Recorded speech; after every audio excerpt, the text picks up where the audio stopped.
ক্যাডারে দাদা ওইখানে মানুষ না পশু? ভয় পাস না, ভয় পাস না। আমি তোর কোনো ক্ষতি করতে আসিনি।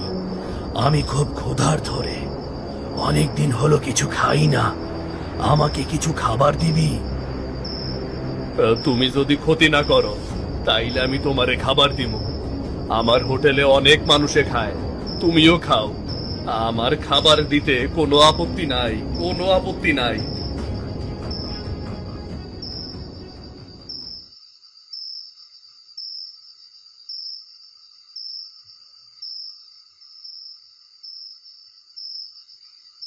এই নাও খাও। এই নদীর মাছ নিজের হাতে ধরছি, আবার নিজের হাতেই রান্না করছি। আহ, অতুলনীয় স্বাদ। এমন স্বাদ কোনো রাজপ্রাসাদেও পাইনি আমি। তুই মানুষ হয়েও আমাদের মতো রাধিস কিভাবে? এই রান্না আমি আমার মার থেকে শিখছিলাম। আমি তো শুধু ক্ষুধার্ত মানুষদের খাওয়াই, এইটুকুই জানি। তোর এই বিনম্র মনই তোর আসল শক্তি। আমি প্রতিশ্রুতি দিচ্ছি, আমি তোর কোনো ক্ষতি হতে দেব না, কখনো না। তোর হোটেল, তোর পরিবার সব আমার আশীর্বাদে সব সময় সুরক্ষিত থাকবে। আরে আমি স্বপ্ন দেখলাম না তো, কিন্তু হাড়িটা তো খালি। তার মানে দৈত্য সত্যি আইছিল।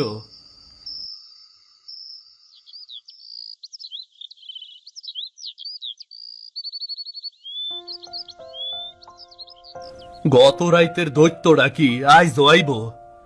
কাইল ওরে ঠিক মতো খাওয়াইতে পারি নাই। আইজ আইলে ওরে পেট ভইরে খাওয়ামু। দৈত্যটা অনেক বালা, কত সুন্দর কইরা আমার লগে কথা কইল। মাইনসে খালি খালি দৈত্যরে ভয় পায়।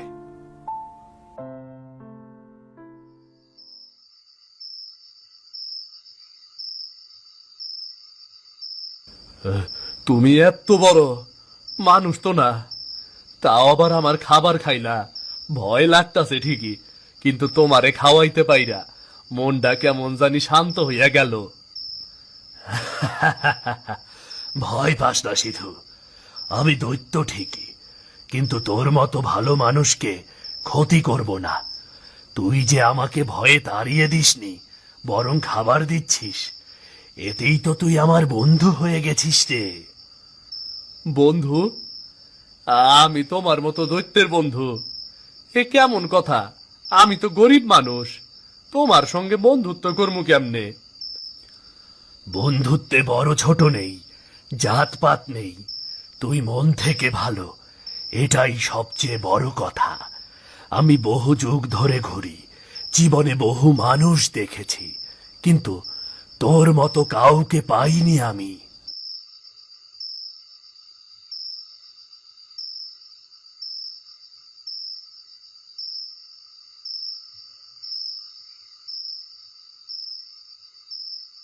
এই নাও বন্ধু, আরো খাও।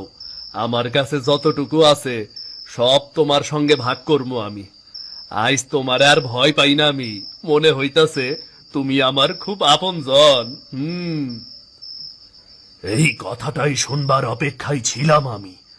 তুই আজ থেকে শুধু আমার বন্ধু না, আমার আশ্রিত মানুষও। আমি তোর হোটেল, তোর সংসার সব পাহারা দেব। কেউ তোর ক্ষতি করতে চাইলে আগে আমার সাথে লড়তে হবে। তুমি তো মানুষ না, তুমি যেন সৃষ্টিকর্তার পাঠানো কোনো দূত। আমার জীবনে এই কষ্টের সময় তুমি আসো বইলাই একটু শান্তিতে থাকতে পারতাছি। ভালো মানুষের পাশে সব সময় একটা আলাদা শক্তি থাকে, কিন্তু মানুষ তা দেখতে পায় না। আজ তুই সেই শক্তির স্পর্শ পেয়েছিস। আচ্ছা, তুমি কোথায় থাকো? আবার আসবা তো? যখন তুই ডাক দিবি আমি তখনই আসব। তোর ডাক আমার কানে পৌঁছালেই আমি হাজির হব। ভয় পাস না, কখনো না। ভালো থাকিস বন্ধু, নিশ্চয় আবার দেখা হইব। ভালো থাকিস।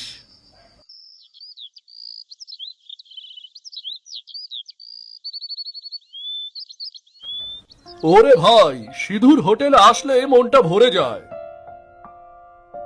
এমন স্বাদ সোনার হাটেও পাইনি। সবাই ধীরে ধীরে আসেন ভাই, সব খাবার কমবো না, সবাই পেট ভইরে খাইবেন। দেখ ভাই, টেকাই টেকা। এখন তোর হোটেলে তো গ্রামের অর্ধেক মানুষ খায়। তোর ভাগ্য তো একবারে খুইলা গেল রে ভাই, এক্কেবারে খুইলা গেল। হরে দেবেন, আমরা যত কষ্ট করছি আইজ মনে হয় তার ফল পাইতাছি রে। সবই সৃষ্টিকর্তার কৃপা রে, সবই সৃষ্টিকর্তার কৃপা। আরে এইটা কি হইল? এখন আমার হোটেলে কেউই আহে না, সব লোক ওই সিধুর বাসের ভাঙ্গা হোটেলে যায়। গ্রামের ফকিন্নি চাষা মানুষ আইজ হোটেলের মালিক হইয়া গেছে। কি করবি রে মহেশ, ওর রান্না তো আসলেই চমৎকার। তুই তো মশলায় কৃপণতা করিস, ওর রান্নার স্বাদ ভালো, তাই মানুষ যায়। পারলে তুইও রান্নার স্বাদ বাড়ারে, তাহলে তোর হোটেলেও লোক আসবে। আরে চুপ কর, চুপ কর, তোর মুখ বন্ধ রাখ। আমি ওই সিধুর হোটেলটা ভস্য কইরা দিমু, দেখবি তার ব্যবসার বেশি দিন টিকব না।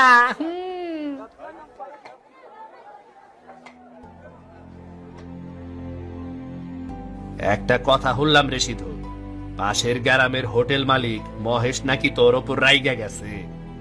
লোকজন কইতাছে সে নাকি কিছু একটা ক্ষতি করার চিন্তা করতাছে। ওর রাগ আমি বুঝিয়ে দেবেন, কিন্তু আমি তো ওর কোনো ক্ষতি করি নাই, শুধু নিজের মতো খাটতাছি, পরিশ্রম করতাছি।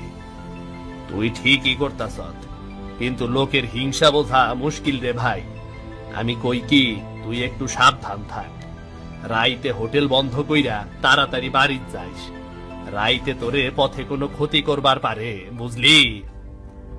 ঠিক আছে রে ভাই, তোর কথা শুনবো, কিন্তু আমি তো কারো ক্ষতির কথা ভাবি না। সৃষ্টিকর্তা আছে, আমারে বিনা অপরাধে ক্ষতি করলে উনি নিশ্চয়ই বিচার করব।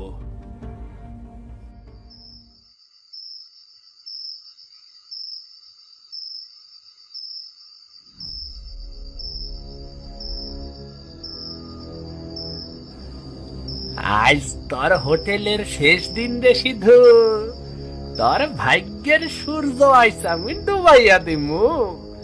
এই হোটেলটা জ্বালাইয়া ছাই হইলেই তুই বুঝবি কার সঙ্গে তুই লড়তাস।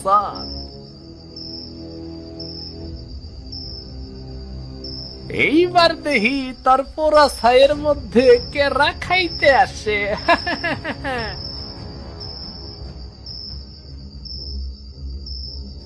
এ কি রে, বাতাস এত জোরে বাতাস হইতাছে কেন? কেডাই আছে ওইখানে? থাম শয়তান মানুষ, তুই এই ভালো মানুষের হোটেলে আগুন ধরাবি? যার ঘাম, যার পরিশ্রমে এই জায়গা করা, তার সুখে তুই ঈর্ষা করিস? কে তুই রে? তুই এইখানে কি করস?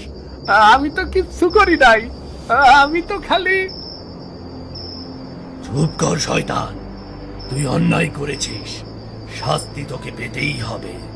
সিধু ভালো মানুষ, তুই তার সর্বনাশ করতে চাস, তাই আজ থেকে তুই মানুষ না, যুগ যুগ ধরে লোভের প্রতীক হয়ে থাকবি।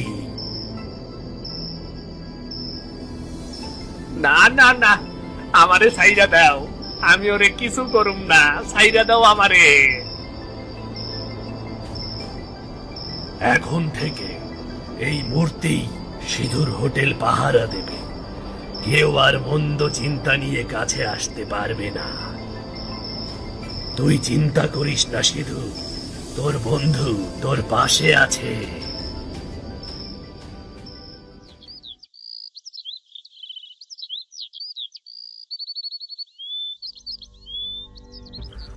আরে ওই মূর্তিটা কোথা গাইল রে?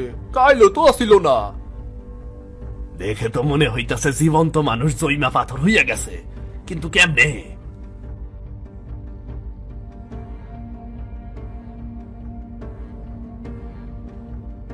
এইটা কি?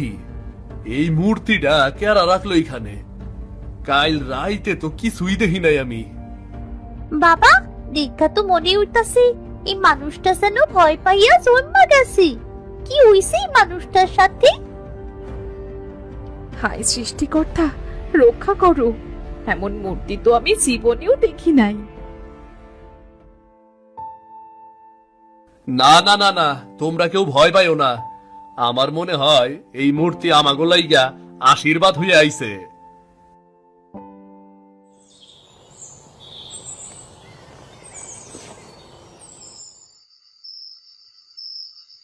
কি রে সিধু, ভয় পেয়েছিলি নাকি রে? তুমি আইলা বন্ধু, তোমার কথাই ভাবতেছিলাম। আমি জানতাম তুমি কিছু করবা। এই মূর্তিটা তুমিই বানাইছ, তাই না? হ্যাঁ সিধু, যে তোর সাথে অন্যায় করতে চায় তাকে আমি থামাবই। মহেশ নিজের লোভে ডুবে গিয়েছিল, তাই তার শাস্তি হয়েছে। কিন্তু তুই চিন্তা করিস না, ও এখন আর কষ্ট পায় না। ওর আত্মা শান্তি পেয়েছে। তুমি আমার জীবনের রক্ষাকর্তা। আমি গরিব মানুষ, তোমার মতো বন্ধু পাইয়া আমি ধন্য হলাম, ধন্য। তুই অনেক ভালো মনের মানুষ রে সিধু, এই মনটাকেই ধরে রাখিস। তুই বিভিন্ন মানুষের মুখে হাসি ফোটাস, এটাই তোর আসল শক্তি। যে জায়গায় থাকো না কেন বন্ধু, আমাগো পরে তোমার আশীর্বাদ রাইখো।